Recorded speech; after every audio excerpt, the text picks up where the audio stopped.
बिस्मिल्लाहिर्रहमानिर्रहीम, अस्सलामुअलैकुम नाज़रीन, आप देख रहे हैं दिला स्टार। मैं हूँ यासिर रशीद और मेरे साथ हैं सीनियर सहाफ़ी राना मोहम्मद अजीम साहब।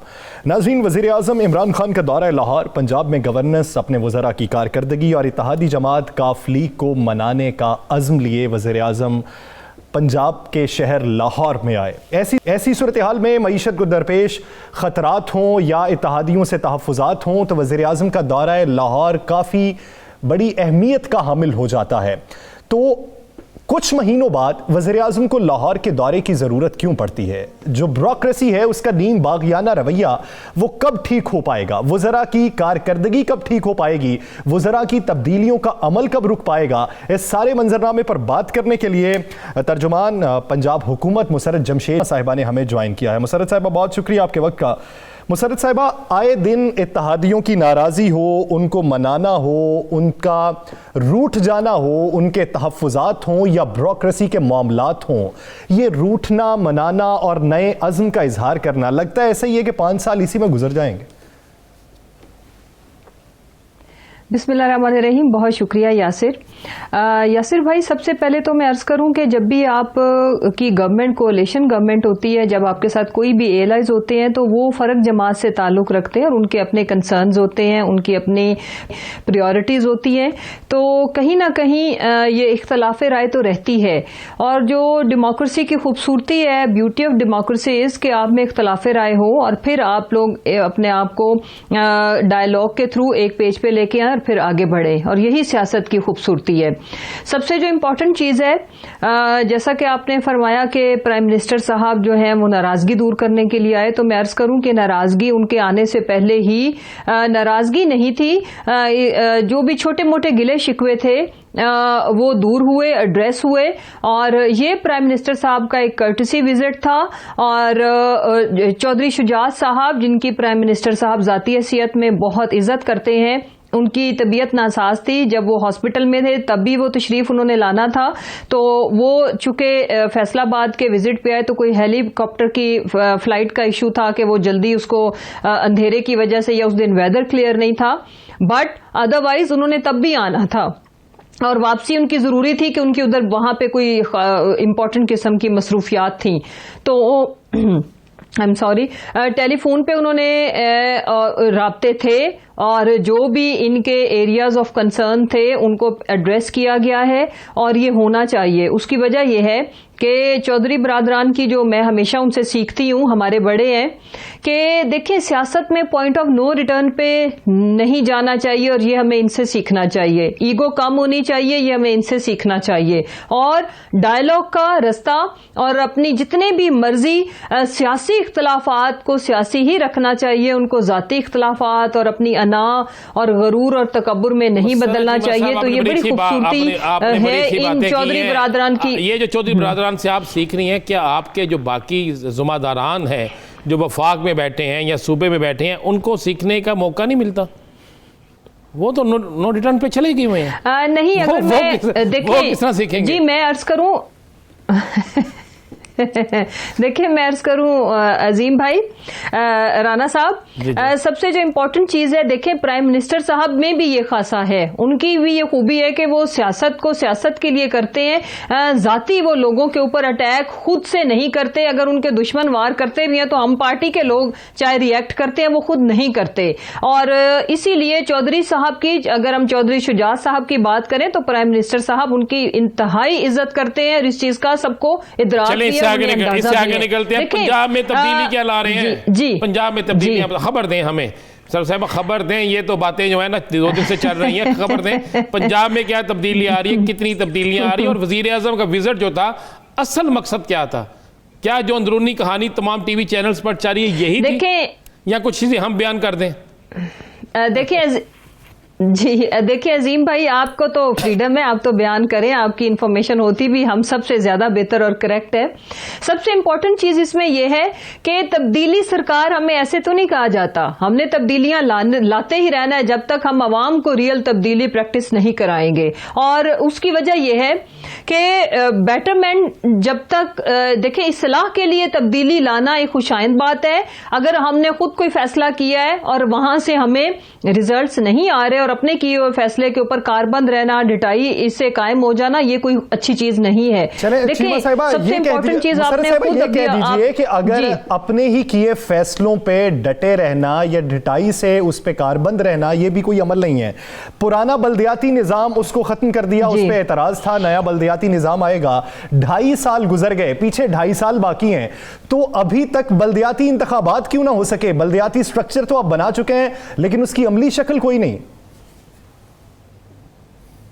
देखिए यासिर साहब, ये आपका बड़ा अच्छा सवाल है। और अभी का जो बल्दियाती निज़ाम है, जो भी ग्रास रूट लेवल के जो पॉलिटिशियंस हैं, हम जैसे जो वर्कर हैं, उनके लिए वो एक ठंडी हवा का झोंका है। अगर आपने अवाम को रियल जो फ्रूट्स ऑफ डेमोक्रेसी हैं, जो असल सम्राट है, वो पहुंचाने हैं, तो उससे खूबसूरत ढांचा है कोई नहीं। लेकिन इंपॉर्टेंट चीज जो मैं अर्ज करूं कि जब से हमने उसमें we are ready for election, लेकिन कोविड की वजह से तकरीबन गुज़िश्ता 1 साल से हम कोविड के अंदर फंसे हुए। अभी थोड़ी सी वेव उसकी कम हुई थी, तो उसके बाद ये जिस तरह से हाइट की तरफ जा रहा है, you have absolutely better idea than me.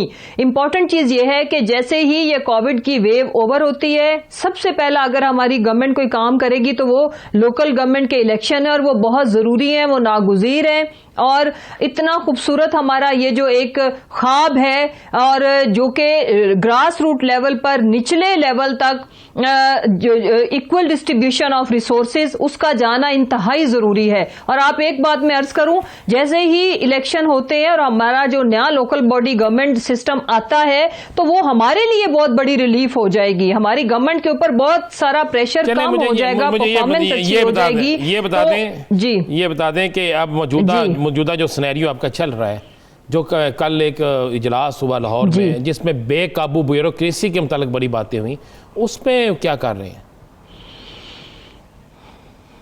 देखिए अजीम भाई, ये बात तो बिल्कुल ठीक है कि ब्यूरोक्रेसी से जितनी फ्रीडम हमने उनको दी, जितना हमने उनके ऊपर ट्रस्ट किया, प्राइम मिनिस्टर, हमसे मुराद प्राइम मिनिस्टर साहब ने, उन्होंने अपने लोगों, हम पॉलिटिशियंस, उनके जो नुमाइंदे थे, उनको छोड़ के इनको पावर दी, इनको कहा कि आप मेरिट पे फैसले करें, लेकिन इन्होंने फिल वक्त तक तो मायूस ही किया है। मैं सबकी बात बिल्कुल नहीं कर रही हूं, इतने जबरदस्त लोग भी इनमें मौजूद हैं, लेकिन अनफॉर्चुनेटली मेजोरिटी इनमें ऐसे लोगों की है जो काम में रुकावट डालते हैं, या जो पिछले करप्ट सिस्टम के बेनिफिशियरी हैं, सहूलतकार हैं, आज भी जो चले गए हैं हुक्मरान, जो करप्ट माफिया था, जिनको हम सिसिलियन माफिया का नाम देते हैं, वो बजा था। जब हमका पता उनके सहूलतकार यहाँ मौजूद हैं, जब आपको पता है कि उनके हमदर्द यहाँ मौजूद हैं, तो आप बेइख्तियार हैं, आपके इख्तियार में कुछ नहीं, आप जानबूझ के उन्हें तब्दील नहीं करते, अच्छा सवाल है, या आपके कुछ लोग उनके साथ बैठे हुए हैं। देखिए ना, वजीर आजम पाकिस्तान है, वो मुआशी पॉलिसी हर चीज कर रहे हैं, क्या पंजाब भी वही चलाएंगे आगे? हर हफ्ते बाद या 2 हफ्ते बाद बेचारे आ जाते हैं। नहीं, एक तो बेचारे नहीं है, उनको आना चाहिए। प्राइम मिनिस्टर साहब का सबसे बड़ा सूबा पंजाब है, पंजाब ही मतलब आप देखो ना, 11 करोड़ की आबादी, आप आधा पाकिस्तान की आबादी एक सूबे पे मुश्तमिल है, तो इतने ही विजिट उनके दूसरे जैसे केपी में भी रहते हैं, पंजाब का हक उन पे ज्यादा है, जितना बड़ा सूबा है। तो और हमारी जो दूसरी जो सबसे इंपॉर्टेंट चीज है कि 2 सूबों में डायरेक्ट हमारी गवर्नमेंट है, उसमें जो सबसे इंपॉर्टेंट चीज है जो मैं अर्ज कर रही थी, ब्यूरोक्रेसी के निजाम में बेहतरी देखने के लिए आए। इसलिए क्यों, मैं तनकीद नहीं कर रहा मुसर्रफ साहब, इसलिए क्यों आए कि वो आके ये कहें कि यहाँ पे कब्जा माफिया के खिलाफ एक्शन लिया जाए, ये कहें कि ब्यूरोक्रेसी का निजाम बेहतर किया जाए, ये कहें कि ये इतने वज़रा को तब्दील कर दिया जाए। फिर सवाल उठते हैं, मैं किसी शख्स का नाम नहीं लूंगा, सवाल ये उठते हैं कि वजीर आजम मुल्क चलाएं, खारजा महाज, दाखिली महाज, माशी महाज, ये सब देखें या पंजाब देखें, सराहने की बात और है, आके रद्दो बदल की बात और है। देखें, नहीं देखें, इसमें दो डिफरेंट एस्पेक्ट्स हैं। उन्होंने पंजाब भी चलाना है और पाकिस्तान तहरीक इंसाफ की जो पार्टी है, याद रखें कि वो प्राइम मिनिस्टर होने के साथ साथ हमारे लीडर भी हैं, हमारे चेयरमैन भी हैं पीटीआई के।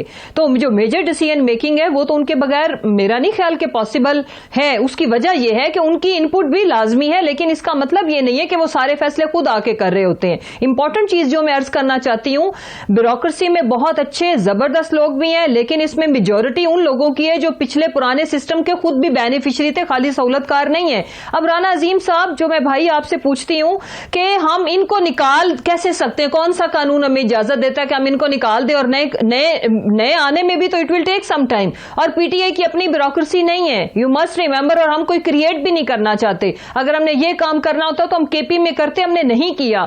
लेकिन यहां पे इन लोगों को डीपोलिटिसाइज करने में, न्यूट्रलाइज करने में हमें इंतहाई दिक्कत का सामना है। यही वजह है कि ये जो हमारे जो काम है, जो हमारी डिसीजन मेकिंग है, उसमें ये एक सवाल का जवाब दे दें, एक सवाल का जवाब दे दें। रोकते हैं। आज वज़ीर आज़म जो है हाउसिंग के प्रोजेक्ट में, कल भी उन्होंने हाउसिंग के हवाले से बड़ी अहम बात की। हाउसिंग में बड़ा इंटरेस्ट ले रहे हैं और आपकी हुकूमत भी बड़ा इंटरेस्ट ले रही है। आज लाहौर में एक बहुत बड़ी प्रेस कॉन्फ्रेंस हुई, उन्होंने नाम लेकर और कुछ नाम लिए बगैर उन्होंने कहा वज़ीर आज़म के सामने बैठ के कहेंगे कि कितने करोड़ों अरबों रुपए की हमसे रिश्वत हुकूमती लोग मांगते हैं। और उन्होंने एक ब्यूरोक्रेट्स का नाम भी लिया कि वो भी एनओसी ना देने पर इतने पैसे मांगते हैं।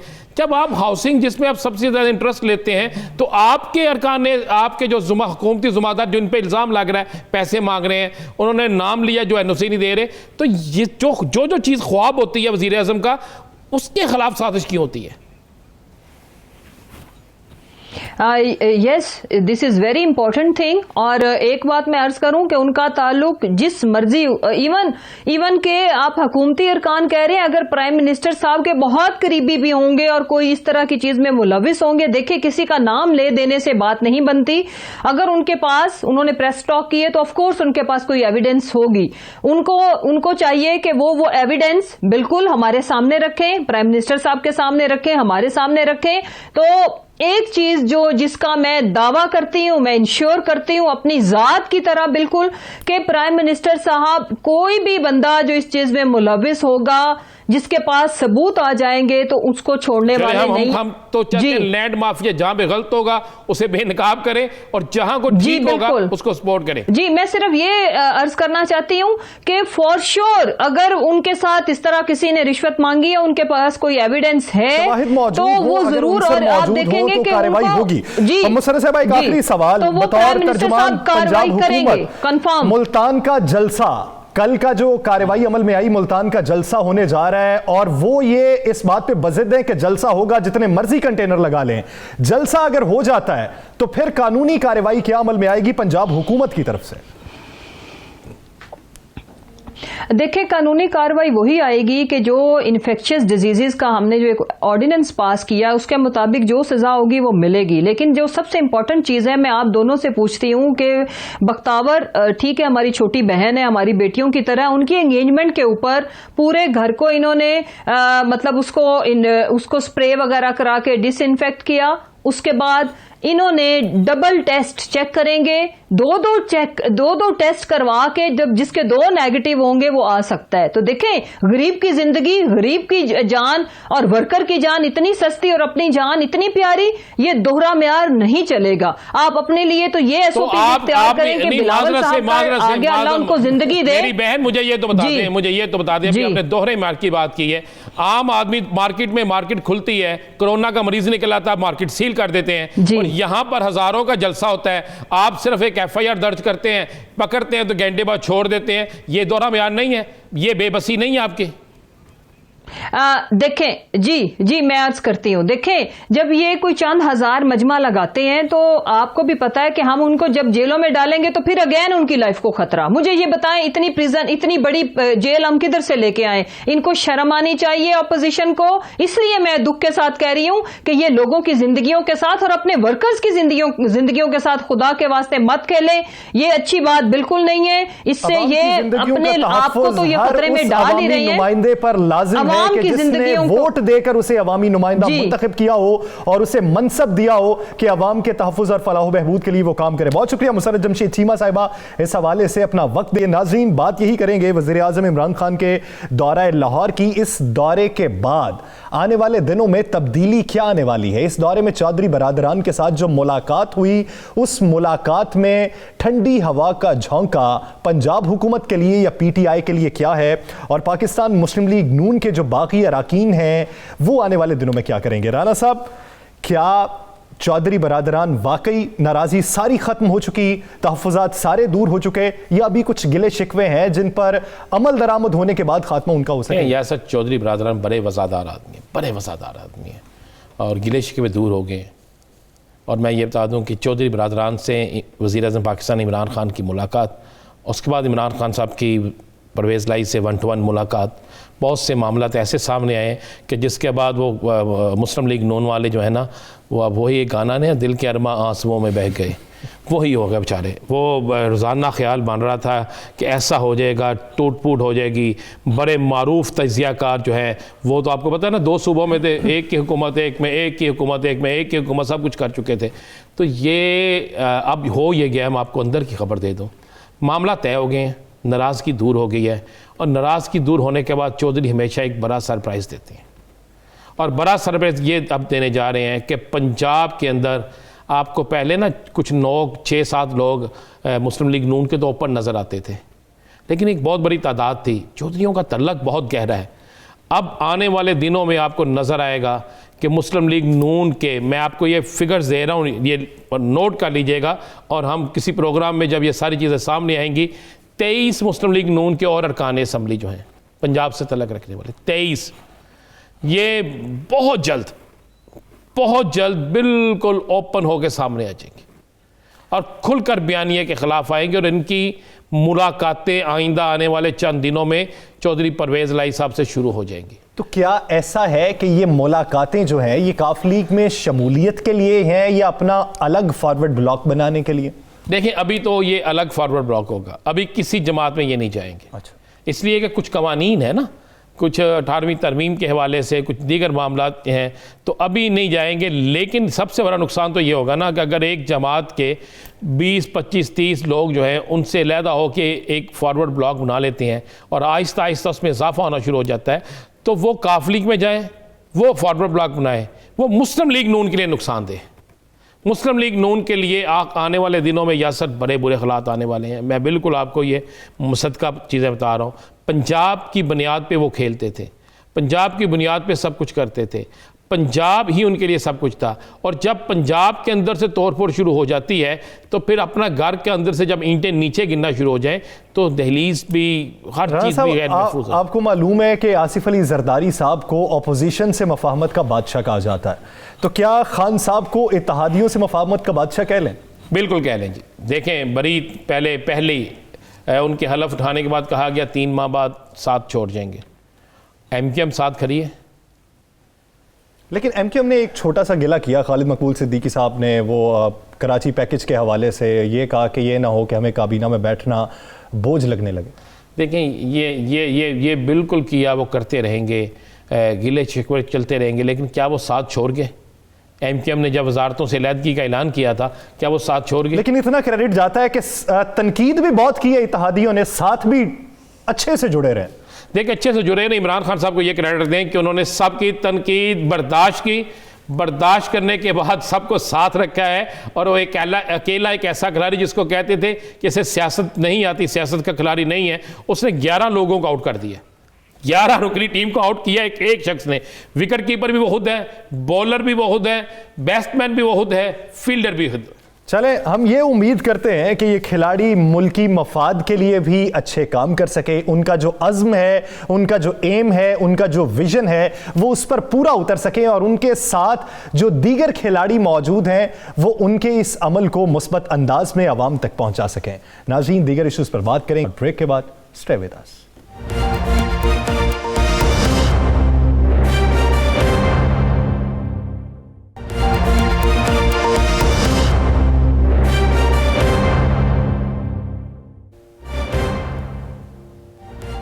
Welcome back. नाज़रीन, साबिक वज़ीर-ए-आज़म यूसुफ रज़ा गिलानी के साहबजादों की गिरफ्तारी और रिहाई के बाद मुल्तान में होने वाला जलसा जो इतवार को होने जा रहा है, उसमें अपोजिशन और हुकूमत दोनों का आने वाले दिनों में तर्ज़ अमल वाज़ेह हो चुका है। ऐसी सूरत हाल में हुकूमत जब सख्त कवानीन लागू कर रही है, सख्त पाबंदियाँ लागू कर रही है, तो ऐसी सूरत हाल में अपोजिशन का जलसा अवाम के लिए किन मुश्किलात का बायस बन सकता है और अपोजिशन हुकूमत को किस तरीके से टफ टाइम दे सकती है, इसी बारे में बात करने करने के लिए मेंबर सूबाई असम्बली और साबिक वज़ीर आज़म यूसुफ रज़ा गिलानी के साहबजादे हैदर गिलानी साहब ने हमें ज्वाइन किया है। गिलानी साहब, बहुत शुक्रिया आपके वक्त का।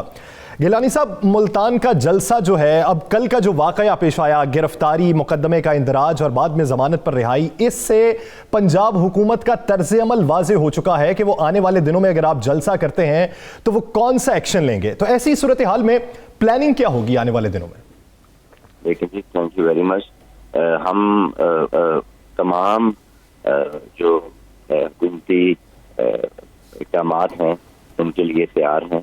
अगर वो पर्चे करना चाहते हैं और रुकावटें खड़ी करना चाहते हैं, हमारे जो वर्कर्स हैं, हमारे जो नुमाइंदे हैं यहाँ के पार्टी वर्कर्स, उनको हरासा करना चाहते हैं, हम उनके लिए भी तैयार हैं, वो कर रहे हैं। उन्होंने पर्चों के इंदराज शुरू कर दिए हैं हमारे वर्कर्स के खिलाफ और उनकी पूरी कोशिश है कि वो इस जलसे में तमाम अपनी तरफ से रुकावटें पैदा करें।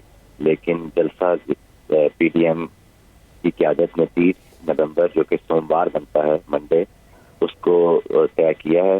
तो हमारा जो प्रोग्राम है वो अपने प्लान के मुताबिक 30 नवंबर को ही होगा मुल्तान में, किला कोना कासिम बाग स्टेडियम में।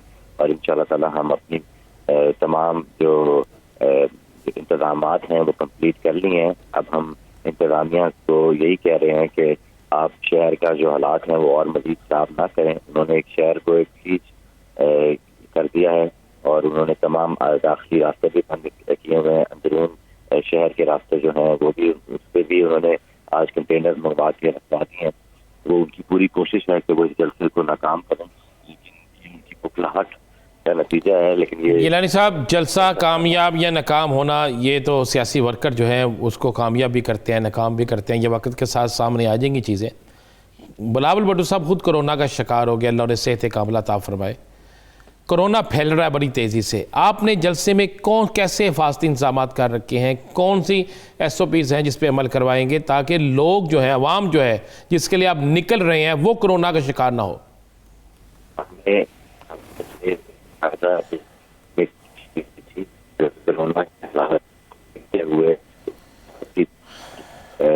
गिलानी साहब, आवाज में मसाइल का सामना है, राब्ता दोबारा से बहाल कर। आवाज आ रही है? आवाज कट रही है थोड़ी सी, राब्ता दोबारा से बहाल कर लें। अब आ रही है जी? आप ठीक है? ठीक है जी, जी अब ठीक है, बोलिए। मैंने कहा कि जी हमने एक कोरोना की वबा के हवाले से एक कमेटी तश्कील दी थी। वो कमेटी हर रोज की बुनियाद के ऊपर वो मीटिंग करती है और उन्होंने कोरोना SOPs के हवाले से तमाम इंतजाम किए। हमने 1,25,000 मास्क बनवाए हैं, हमने कोई 150 थर्मा गन भी खरीदी हैं, हमने उस हिसाब से हैंड सैनिटाइजर भी लिए हैं। हमने तमाम दाखिली और खारजी रास्तों के ऊपर जो जलसेगाह की हैं उसके ऊपर टीम की तश्कील देकर तमाम शुरका को मास्क के साथ अंदर आने की इजाज़त देंगे हम और उसका बाकायदा स्क्रीनिंग होगी। इस हवाले से हम एक रिस्पॉन्सिबल जमात है, एक रिस्पॉन्सिबल अपोजिशन होने के हवाले से बड़ी अच्छी बात है गिलानी साहब कि अगर ये सारे इंतजामात किए गए हैं, अवाम के तहफ़्फ़ुज़ का ख्याल रखा गया है एक ऐसे सूबे में कि जहाँ पे आप अपोजिशन में शुमार किए जाते हैं। लेकिन उस सूबे की बात कर लेते हैं जहाँ पे आप बरसरे इक़्तिदार हैं। लाड़काना में JUIF ने जलसा किया है आज के रोज़, वहाँ पे तो SOPs दिखाई नहीं दिए, वहाँ पे ना मास्क का इस्तेमाल दिखाई दिया, ना समाजी फासले का इस्तेमाल दिखाई दिया, ना हैंड सैनिटाइज़र कहीं पे दिखाई दिए। तो ये मौक़िफ़ जो है कि हम अवाम का तहफ़्फ़ुज़ करेंगे, वो एक जगह पे काबिल अमल और दूसरी जगह पे नाकाबिल कबूल क्यों होता है? लेकिन वो JUIF का जलसा था, उससे पाकिस्तान पीपल्स पार्टी या PTM कोई लेना देना नहीं था। हमारा जो जलसा मुल्तान में होने जा रहा है, हम इसको एक हवाले से हिस्सा बनाएंगे। इतनी बड़ी बैच गैदरिंग में हम तमाम SOPs अमल करवा के खाएंगे इंशाअल्लाह ताला और हम बाकायदा तौर पर इसके लिए टीमें तश्कील दी है। हमारे कुछ 200 एहलकार ऐसे हैं जो कि सिर्फ और सिर्फ जो हमारे आने वाले शुरका हैं उनको मास्क आएंगे और उनकी स्क्रीनिंग करेंगे। लेकिन साहब एक आखिरी सवाल का जवाब दीजिएगा, क्या पाकिस्तान पीपल्स पार्टी मुल्तान के जलसे में या PDM मुल्तान के जलसे में मियां मोहम्मद नवाज शरीफ के बयानिए को लेकर चलेगी? जी, पाकिस्तान पीपल्स पार्टी और PDM का जो बयानिया है उसी के बयानिया के साथ है। जो PDM का बयानिया है वो पाकिस्तान पीपल्स पार्टी का बयानिया है और जो बयानिया PDM का है इसी को लेकर ही हम आगे चल रहे हैं और इंशाल्लाह ताला आगे। नहीं, जो मियां नवाज शरीफ का बयानिया है, क्या वो पीडीएम का बयानिया नहीं? तो जो पीडीएम का बयानिया है, हम पीडीएम के बयानिया के साथ हैं और पीडीएम का बयानिया उसके 21 प्रकार है। यानी पीडीएम, आप पीडीएम के बयानिया के साथ हैं, मियां नवाज शरीफ के बयानिया के साथ नहीं? नवाज शरीफ साहब भी पीडीएम के बयानिया के साथ हैं। ओके। यानी पीडीएम के प्लेटफॉर्म से जो बयानिया दिया जाएगा वो तमाम जमातें उसी बयानिए को फॉलो करेंगी। बहुत शुक्रिया अली लानी साहब इस हवाले से अपना वक्त देने के लिए। नाज़रीन, इसी इशू पे बात करने के लिए मुल्तान का जलसा जो सोमवार को होने जा रहा है उसमें SOPs का किस तरीके से ख्याल रखा जाएगा, एक पार्टी का मौक़िफ़ आ चुका है। पीडीएम में मुख्तलिफ जमातें मौजूद हैं। पाकिस्तान मुस्लिम लीग नून का मौक़िफ़ भी ले लेते हैं। डॉक्टर निसार चीमा साहब ने हमें ज्वाइन किया है। चीमा साहब, बहुत शुक्रिया आपका। चीमा साहब, मुल्तान के जलसे के हवाले से तैयारियां भी जारी हैं और ऐसे वक्त में कि जब कोविड के पॉजिटिव होने के अदाद-ओ-शुमार भी खतरनाक हैं, तो तैयारियां किस तरीके से अमल में लाई जाएंगी कि जिससे आप हुकूमत को भी टफ टाइम दे सकें और अवाम के तहफ़्फ़ुज़ का भी ख्याल रख सकें? देखिए, गुजारिश ये है कि बिलाशुबा कोरोना एक बड़े की सूरत हाल बड़ी तशवीशनाक है। ये सेकंड वेव जो है कोरोना की, ये कहा जा रहा है कि ज़्यादा ये ख़तरनाक है, बड़ी मोलिक है, बड़ी लीथल है, क्योंकि जेनेटिक म्यूटेशन जो हुई है वायरस में उसकी वजह से ये ज़्यादा ख़तरनाक हो गया है। लेकिन ये है कि पब्लिक परसेप्शन ये है, ये देखिए आप जाते किसी आदमी से पूछ लें, पब्लिक परसेप्शन ये है, अवाम की परसेप्शन ये है, पूरी कौम की परसेप्शन ये है कि कोरोना जो है वो एक वबा है और बड़ी ख़तरनाक है। लेकिन PTI हुकूमत जो है वो एक अजाब है जो इससे कोरोना की वबा से 100 गुना ज़्यादा मोहलक और ख़तरनाक है। और उससे निजात हासिल करने के लिए लाजमी कोई स्ट्रेटजी बननी चाहिए। और ये है कि कोई देखिए, कोरोना के हवाले से SOPs पे अमल दरामद जो है वो यकीनी बनाना चाहिए, बिल्कुल सही है। अवाम को, कौम को सेंसिटाइज करना हुकूमत की जिम्मेदारी है, कौम को एजुकेट करना हुकूमत की जिम्मेदारी है। लेकिन उन्होंने अपनी जिम्मेदारियां कौन सी अदा की हैं? आप गिलगित बल्तिस्तान का इलेक्शन छोड़ दें जिसमें वज़ीर आज़म और उनकी टीम जो थी वो ज़रा की जो कुछ करती रही। अभी चंद दिन पहले देखें, हाफिजाबाद में प्राइम मिनिस्टर ने जलसा किया है, कौन सी SOPs पे अमल हुआ और कौन सा उन्होंने अवाम को और कौम को एजुकेट किया है कोरोना के हवाले से। अब भी यह है कि जो जो वो करना चाहते हैं अपनी उनकी जो है सरगर्मियाँ जारी हैं। देखें, गुजारिश ये है कि ये SOPs पे अमल दरामद बिल्कुल होना चाहिए, सबकी जिम्मेदारी है। अगरचे हुकूमत ने कभी किसी मामले में किसी नेशनल इशू पे, ये कश्मीर का मसला हो, कोरोना को, कभी अपोजिशन को, अपोजिशन के कायदीन को पार्लियामेंट में जो पार्लिमानी लीडर है उनको एतबार में रहना कभी मुनासिब नहीं समझा। बल्कि ये है कि मैं समझता हूँ कि वो तो गुनाह समझते हैं, गुनाह कबीरा समझते हैं। अपोजिशन को एतबार में लेना जो है वो जुर्म समझते हैं। अच्छा, ये बता दें चीमा साहब, अपोजिशन का क्या रोल है? गवर्नमेंट तो बिल्कुल नाकाम होगी, उन्हें चाहिए था इस पे अमल कराते। अपोजिशन का क्या, अपोजिशन अवाम को जिनको जो जलसों में लेकर आ रहे हैं, क्या उनको कोरोना के हवाले कर देंगे? और अगर जलसों में SOP पर अमल ना हुआ, हमारी गुजारिश ये है कि हमारी पूरी कोशिश होगी कि SOPs पे अमल किया जाए। मास्क जो है वो लोग बिल्कुल पहन के आए और ये है कि बिल्कुल SOPs के ऊपर मुकम्मल तौर पे अमल दरामद हो। मैं वही कह रहा हूँ, अगर नहीं होता, अगर नहीं, खुदा न खास्ता नहीं होता, और जिस तरह कैप्टन सफदर साहब कोरोना का शिकार हो गए, बिलावल साहब हो गए, वज़ीर आला सिंध हो गए, और बात ये है कि देखें कानून तो बने हुए हैं, कानून के ऊपर अमल दरामद कराना जो है, कानून तो ये फिर कानून चीमा साहब, कानून और सुप्रीम और हाई कोर्ट इस्लामाबाद के ऑर्डर ये है कि जो गवर्नमेंट फैसला देती है उस पर अमल करें। आप नहीं अमल कर रहे, आप जलसे कर रहे हैं, गवर्नमेंट कहते हैं नहीं करने, गवर्नमेंट जो कह रही है, फिर कानून तो ये भी है ना, उस पर आप अमल नहीं कर रहे।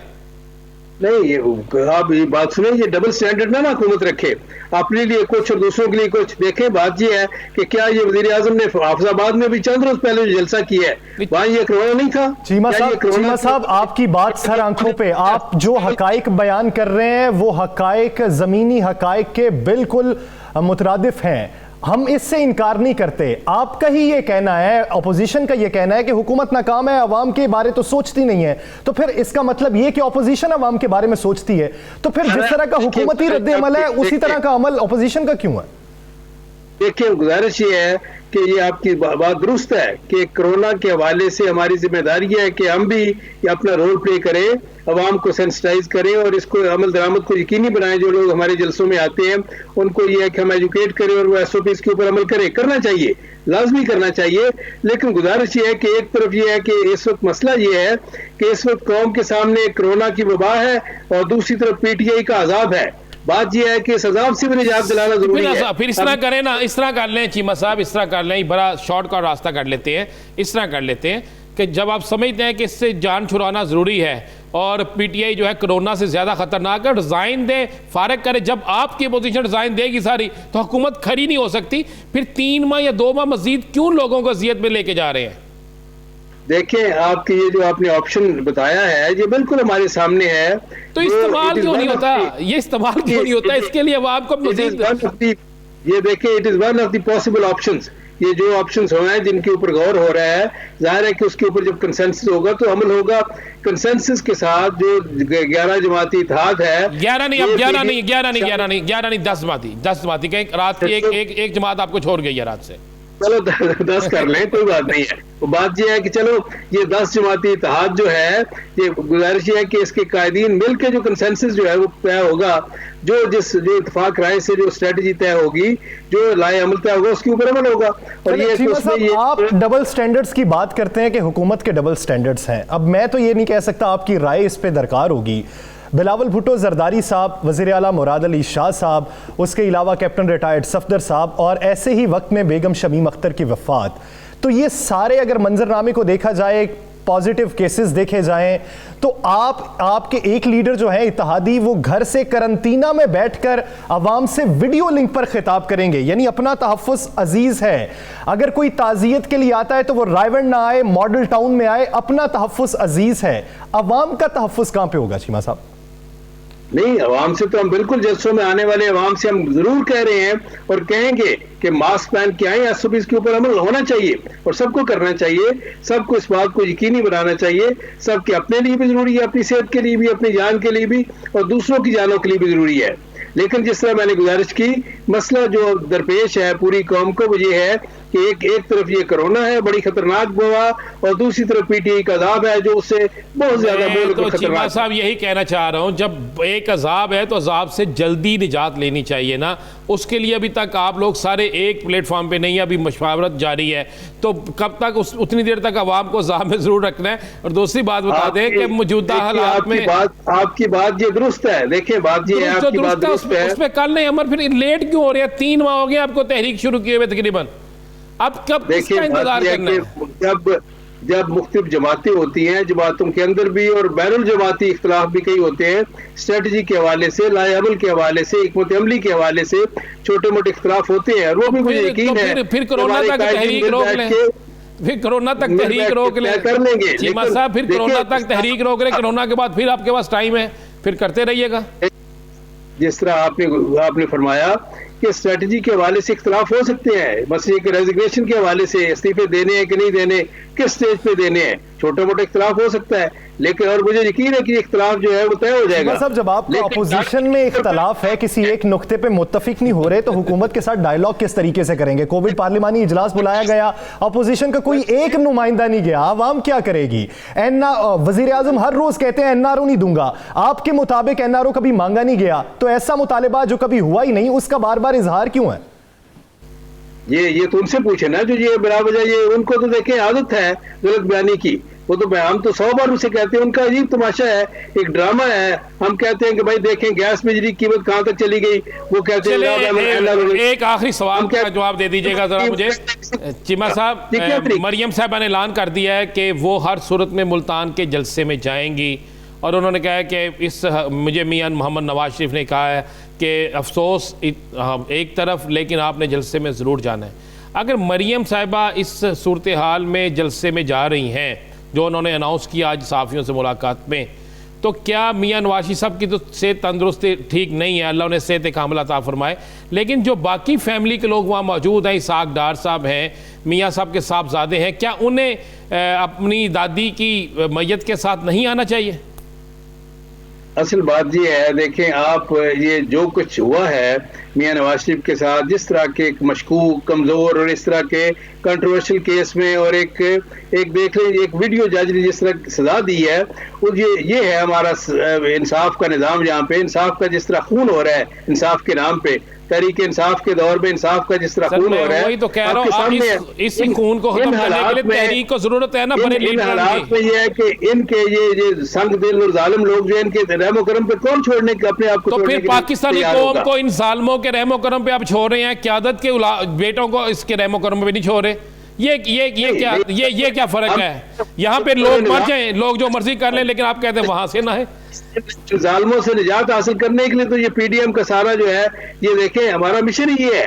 हमारा जो है, जिस तरह आपने कहा कि जी किस नुक्ते पे इत्तेफाक है, नुक्ता जो है वो ये है कि जालिमों से, इस जालिम हुकूमत से, नायल हुकूमत से, नालायक चीमा साहब सिर्फ ये बता दें, लंदन में 30 लोगों को नमाज जनाजा की इजाजत मिली है, वहां पर आप उस पे कानून पे अमल दरामद कराएंगे, 30 लोग ही नमाज जनाजा पढ़ेंगे, और यहां पर आप कानून पे अमल नहीं करते इसलिए कि यहां पर थोड़ी सी सख्ती नहीं है, वहां पर फौरी तौर पर डिपोर्ट कर दिया जाएगा।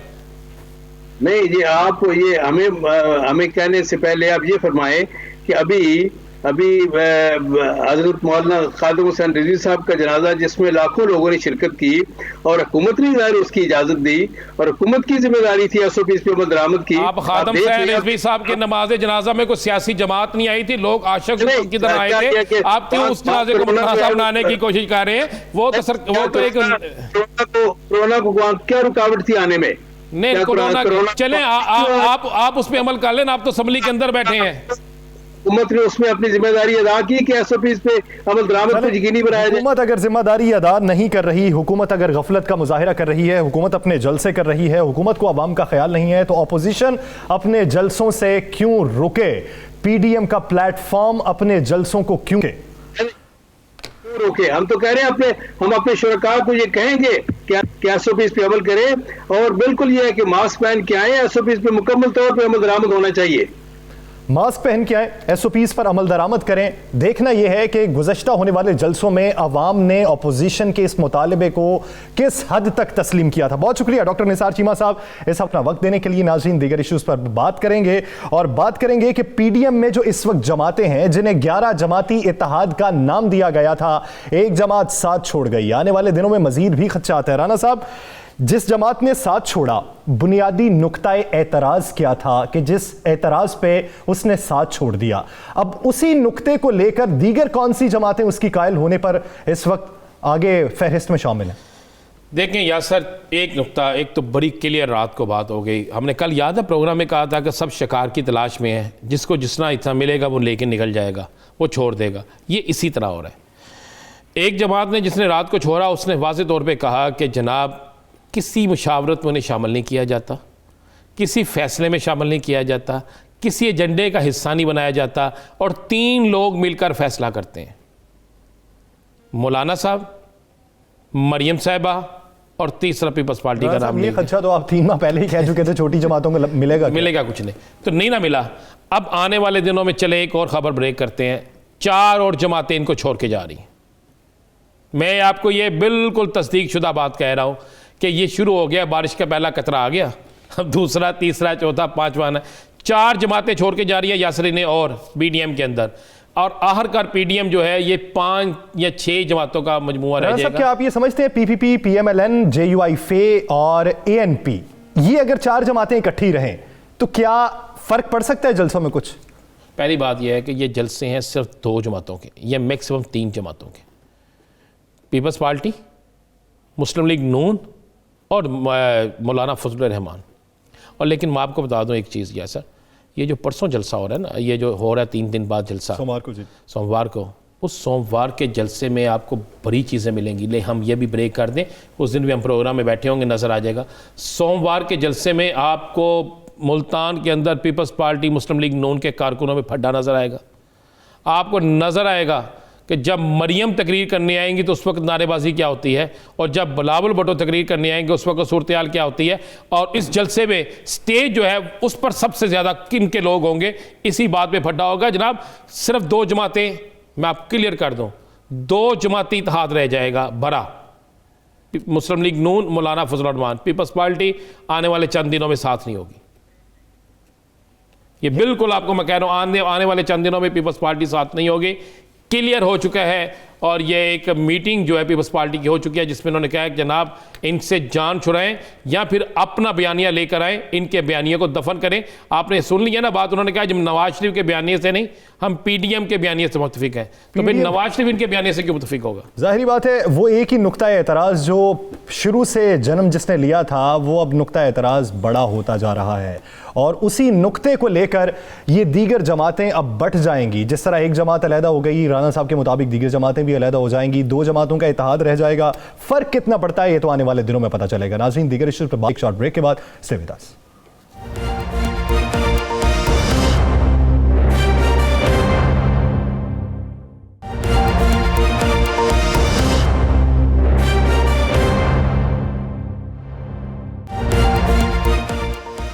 Welcome back. नाज़रीन, भारत को सेकुलरिज्म का दावेदार कहा जाता था। ये कहा जाता था कि भारत सेकुलरिज्म में दुनिया का वाहिद बड़ा मुल्क है जहां पर सेकुलर माहौल परवान चढ़ता है। दुनिया के ज़्यादा मज़ाहिब के लोग बसने वाले भारत में हैं। लेकिन एक वक्त ऐसा आया कि हिंदुओं की ज़िंदगी भी वहां पर अजीरन होने लगी। हिंदू बरादरी भी परेशान है। पाकिस्तान से कुछ अफराद भारत की जानिब गए कि शायद वहां पे जिंदगी बेहतर हो पाकिस्तान से। पाकिस्तान में खुली आज़ादी के साथ जी रहे थे। भारत गए कि हिंदुत्व को वहां पर परवान चढ़ाया जा रहा है, हिंदू मजहब के मानने वाले लोग हैं, अपने लोग हैं, शायद कि वहां पे मजीद सुख मिल सके। लेकिन जिंदगी इतनी अजीरन हुई कि पाकिस्तान वापस आना पड़ा। पाकिस्तान वापस आकर पाकिस्तान जिंदाबाद के नारे लगाए जा रहे हैं। पाकिस्तान के अंदर उन्हें जिस तरीके से मजहबी आज़ादी थी, एक इस्लामी मुल्क है लेकिन फिर भी अपनी अक़लियती बरादरी का इस तरीके से तहफ़्फ़ुज़ किया जाता है कि अपने नाम पे बनने वाले मुल्क पे वो जाके वहाँ से वापस आने पर मजबूर हुए और पाकिस्तान जिंदाबाद का नारा लगाते हैं। इसी बारे में बात करने के लिए डॉक्टर रोमेश कुमार, मेंबर कौमी असम्बली, वो हमारे साथ मौजूद हैं। बहुत शुक्रिया आपका इस हवाले से वक्त देने के लिए। डॉक्टर साहब, ये भारत किसका है? ना तो मुसलमानों का है, ना ईसाइयों का है, ना सिखों का है। हिंदुत्व के लोगों ने इसे हिंदुओं का भी नहीं रहने दिया कि जब छोटी जात वालों पर हमले किए, तो फिर ये भारत को कहेंगे किसका? एक मखसूस तबके का है, एक मखसूस सोच वालों का है? स्टेट की जो पॉलिसी है, जो इंडिया एक सेक्युलर कंट्री था, उससे वो हट गई है। इस वक्त महात्मा गांधी के कानून का जो हुक्मरानी जैसे नजर आए, इस वजह से मैं उसके खिलाफ वहां पे आया भी था कि भाई पाकिस्तान डैशिंग के चक्कर में, जो पाकिस्तान डैशिंग है, उस चक्कर में चाहे वो हिंदू कम्युनिटी का बंदा हो, चाहे मुस्लिम कम्युनिटी का हो, चाहे सिख कम्युनिटी का हो, चाहे ईसाई कम्युनिटी का हो, अगर वो उसका रिलेशन किसी तरीके से पाकिस्तान के साथ है तो फिर उस चीज को वो और नजर से देखते हैं। वो समझते हैं ये एजेंट है या हमारा एजेंट बने। ये चीज है जो नहीं होनी चाहिए। और जो जोधपुर वाला भी जो वाक़या हुआ 11 लोगों का, जिसकी वजह से आज जो हिंदू वहाँ से वापस आए हैं, उन्होंने आके पाकिस्तानी ज़मीन को चूमा है, शुक्र अदा किया है और यहाँ पर उन्होंने पाकिस्तान के नारे लगाए हैं। तो आखिरकार ये जो लोग, जिनको पता है कि भारत के अंदर ये सब कुछ होता है, तो फिर क्यों वहाँ पे रहते हैं, क्यों जाते हैं? वहाँ वो जाते हैं तो उनको पाकिस्तान का एजेंट बनाया जाता है या उनको कहते हैं कि आप इंडिया के एजेंट बन के आप पाकिस्तान चले जाएं, जिसकी वजह से वो और मुश्किल मराइल में आ जाती है। फिर उनके लिए वापसी का दरवाजा यही होता है कि आखिर धरती हमारी माँ थी, हमारी गलती थी। जब यहाँ पे माहौल बेहतर, मैं आपको बताऊं 90s में जब एमक्यूएम का दौर था, उस वक्त बहुत सारे लोग गए। जब दहशतगर्दी होती थी, बहुत ज्यादा क्राइम था, कराची के अंदर गए। मगर जब मुशर्रफ का दौर आया, बाबरी मस्जिद का वाकया हुआ, उस टाइम पे जिस तरीके से मुशर्रफ की टीम ने आगे बढ़ के काम किया, हजारों के हिसाब से लोग वापस आए, हजारों के हिसाब से। और मैं सर जानते हैं कि कौन कौन से लोग वापस आए। जो लोग उस टाइम पे वापस आए आज भी यहाँ पे बैठे हैं, आज भी यहाँ पे खुश हैं। हर इदारे के अंदर रमेश साहब, जिन लोगों जो वहाँ पे मर्डर हुए, जो कत्ल किए गए भारत के अंदर, हिंदू जिनको निचली जात हिंदुओं को मारा गया, उनके मामला आपने बड़ा उठाया, क्या बना? देखे ना, एक जब कुलभूषण यादव एक एक्टिविटी में इन्वॉल्व होता है तो कहते हैं हमें एक्सेस दी जाए। हम कहते हैं कि ये इंटरनेशनल ट्रीटी है कि ये 11 लोग पाकिस्तानी पासपोर्ट होल्डर हैं, आपके पास लॉन्ग टर्म वीजा के ऊपर रह रहे हैं, उनकी डेड बॉडीज कहाँ गई, उनके पास एक्सेस दिया जाए, वो नहीं दे रहे हैं। इस वजह से नहीं दे रहे हैं कि उनको पता है कि मैंने आपको कहा ना, इलेक्शन हो तब भी पाकिस्तान डैशिंग, कि भाई ये पाकिस्तान का है, एंटी पाकिस्तान पॉलिसी, ये चीजें अब खत्म होनी चाहिए। डॉक्टर साहब, एक ऐसा मजहब जो अमन पसंदी का पैगाम देता हो, उससे किसी को कोई इनकार नहीं है। गीता में भगवान श्री कृष्णा ये लिखते हैं कि जिसका तर्जुमा कुछ यूं है कि ज़मीन के लोगों, सुकून की खातिर वो छोटे छोटे कदम उठाओ जो जिंदगी को दवाम बख्शें, मोहब्बतों का पैगाम बख्शें। ये हिंदुइज्म का पैगाम है। जब हिंदुइज्म के पैगाम को हिंदुत्व का नाम देकर दुनिया में फैलाया गया, क्या समझते हैं हिंदू बरादरी के इमेज को कितना नुकसान पहुंचा?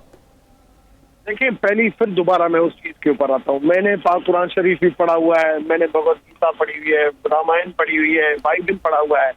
हर मजहब जो है ना वो इंसानियत सिखाता है। हर मजहब, हर धर्म जो है वो इंसानों से प्यार सिखाता है। मगर मेन इशू ये है कि ये जो सोच है ना, जो आपने हिंदुत्व की बात की या इस्लाम फोबिया की बात की जाए, मतलब ये जो चीजें होती है, एक तो हमारी एजुकेशन, दूसरी हमारी जो पॉलिसी, उसको हमें रिव्यू करना पड़ेगा, दुनिया को रिव्यू करना पड़ेगा। जैसे ट्रंप ने कहा, जैसे अभी पेरिस में हुआ, जब स्टेट ऐसी पॉलिसी करे, या कश्मीर के अंदर जो हो रहा है, क्यों आप एक बंदे, एक हर मजहब का किताब अगर लिखता है कि भाई आप किसी की तकलीफ अगर तकलीफें देखो तो उसकी आवाज बनो, मगर उसकी आवाज को दबाओ नहीं।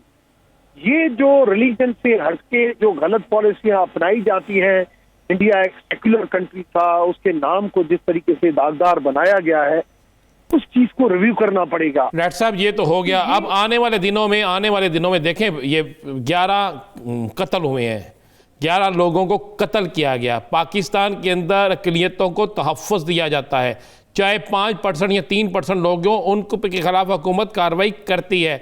भारत के अंदर तो अब सरेआम ये सब कुछ होना शुरू हो गया, और 11 अफराद का मर्डर, उनकी लाशें कहाँ चले गई, नहीं मिल रही। आप प्रोटेस्ट कर रहे हैं, इंटरनेशनल तौर पे आवाज़ें उठा रहे हैं। अब ये जो लोग आए हैं, मैंने आज इनकी गुफ्तगू सुनी है, ये तो बेचारे रो रहे हैं, ये तो बिल्क रहे हैं, ये तो कह रहे हैं कि हमने कसम खा लिया है कि जो मर्जी हो जाए हम इंडिया नहीं जाएंगे। तो अब आप इंटरनेशनल फोरम पे आवाज़ कब कहाँ तक लेकर जाएंगे? देखिए, एक तो चीज़ ये कि इंडिया की हुकूमत ने एक सिटीजन एक्ट बिल लेके हिंदू कम्युनिटी को पागल बनाया हुआ है। आज भी वहां पे, जैसे ये लोग थे 10 सालों से वहां पे रहते थे, वो कहते हैं कि हम फौरन जो है वो आपको नेशनलिटी देंगे, मगर आप देखेंगे आज तक उन लोगों को नेशनलिटी नहीं मिली। और ऐसे हजारों लोग हैं जो इस तरीके से माइग्रेट, तो लोग पहले तो इस जो है ना चक्कर में नहीं है, इस सिटीजन एक्ट का जो ड्रामा रचाया गया है कि आप वहां से आए फिर उन लोगों को यूज किया जाए, ये नहीं होना। दूसरी चीज ये, हर मजहब ये सिखाता है धरती जो है वो माता का दर्जा रखती है, एक जन्म देने वाली माँ, एक रिज़्क देने वाली माँ। जो धरती, चाहे अपनी धरती जो है ना, जहाँ पे पाल पुस के आदमी बड़ा होता है, उसको चाहे जिस भी कंडीशन में हो, वो उसके लिए माँ का दर्जा रखती है, उसको छोड़ना नहीं चाहिए। बहुत शुक्रिया डॉक्टर उमेश कुमार साहब, इसे अपना वक्त देने के लिए। नाज़रीन, दिलास स्टार से मुझे और राना अजीम साहब को दीजिए इजाजत। अल्लाह ने के बाद।